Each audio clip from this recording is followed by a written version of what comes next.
André. Bonjour à tous.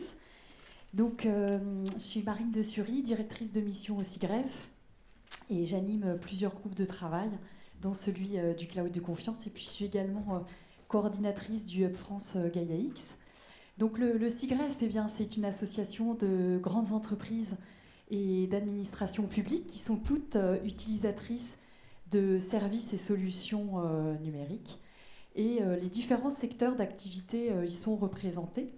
Et la mission du SIGREF, eh bien, c'est d'aider ses membres dans à maîtriser et à intégrer le numérique.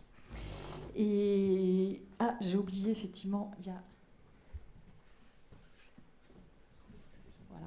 Et le réseau du SIGREF, juste pour avoir quelques chiffres, eh bien, il représente 2000 milliards de chiffres d'affaires cumulés pour 10 millions de salariés dans le monde et 60 milliards de cash out annuel pour le numérique, et ça représente environ 400 000 collaborateurs dans les systèmes d'information. Et avant de vous présenter le référentiel Cloud de Confiance proprement dit, eh bien, j'aimerais bien d'abord faire un bref rappel du contexte. Et puis expliquer pourquoi le SIGREF a travaillé et a élaboré un référentiel Cloud de Confiance pour les utilisateurs de services, et puis donner les ambitions et décrire concrètement ce référentiel Cloud de Confiance. Alors le contexte, eh bien aujourd'hui, les fournisseurs de services sont en train de cloudifier leurs offres.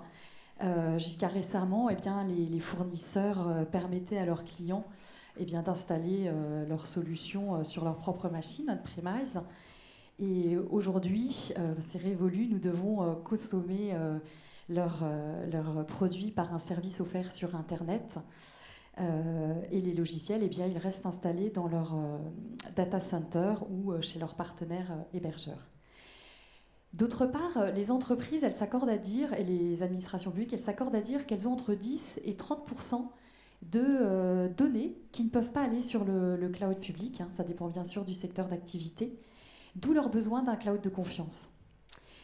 Et aujourd'hui, la plupart des grandes entreprises et des administrations publiques travaillent sur leur stratégie cloud pour basculer progressivement leur parc logiciel on-premise vers des solutions offertes par des fournisseurs du service du cloud public, tout en construisant à grands frais en fait leur cloud interne pour pouvoir garantir la sécurité de leurs données et des traitements associés les plus stratégiques. Et ce, en l'absence d'une offre industrielle adaptée à ce besoin. Et puis le dernier point, en fait, c'est la qualité en fait, de la relation entre clients et fournisseurs. Eh bien, elle est vraiment cruciale au regard des enjeux de compétitivité, de performance et d'agilité. Alors maintenant, pourquoi un référentiel cloud de confiance pour les utilisateurs de services numériques ? Alors, le cloud computing, il offre des offres considérables, et il est désormais incontournable en termes de coût, d'optimisation, d'efficacité, de sécurité, et puis d'évolution et d'évolutivité pour ses clients.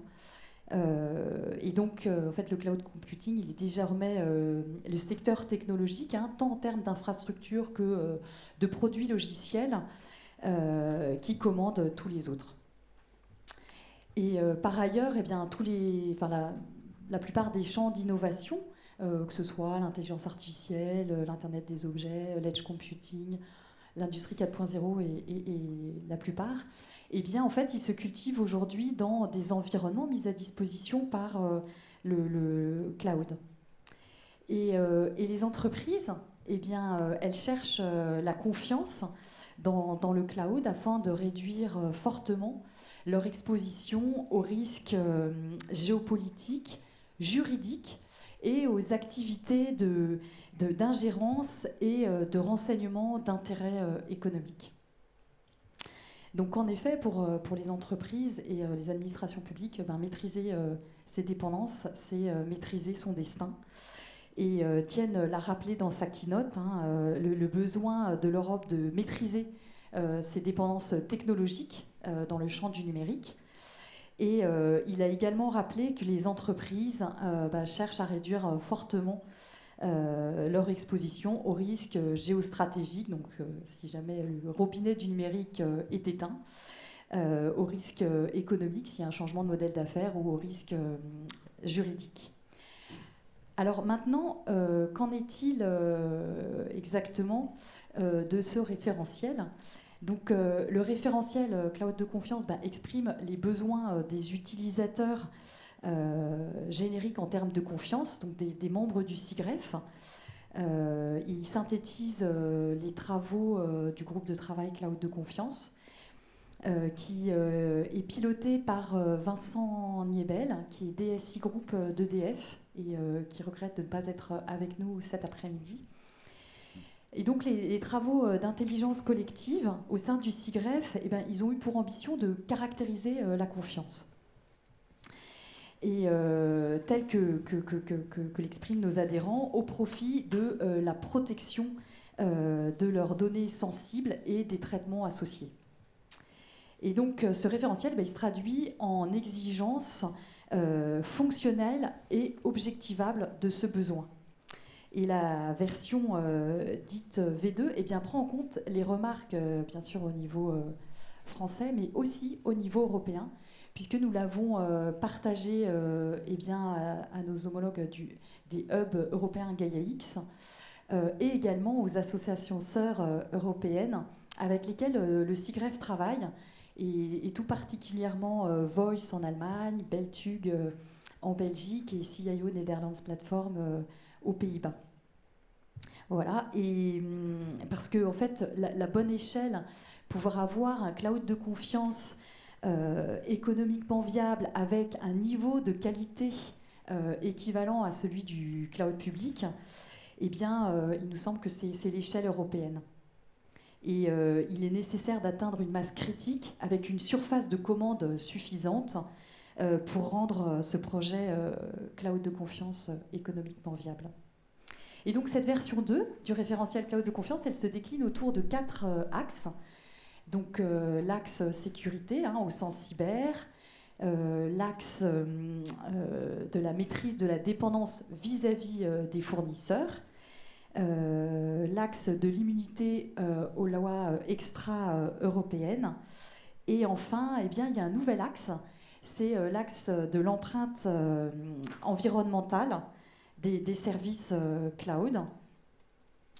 Donc cette exigence nouvelle, en fait, elle appelle les fournisseurs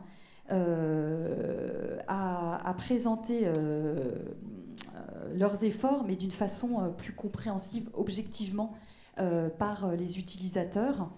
Voilà, c'est important d'avoir cette compréhension-là, et d'autant que finalement, beaucoup d'entreprises et même d'administrations publiques ont une stratégie multi-cloud.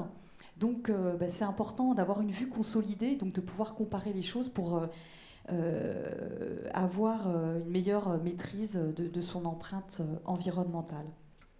Et cette année, le GT va rencontrer les fournisseurs qui ont des offres cloud de confiance, une fois qu'ils ont finalement donné leur conformité par rapport au référentiel.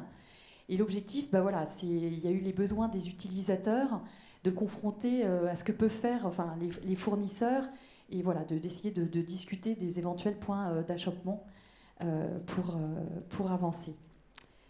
Donc cette version 2 du référentiel cloud de confiance, elle est amenée à évoluer. Donc déjà suite à nos discussions avec les fournisseurs, mais il y a aussi des évolutions technologiques, des évolutions économiques, qui pourront, et puis même réglementaires, qui pourront avoir un impact sur les caractéristiques du marché du cloud et sur la protection des données sensibles.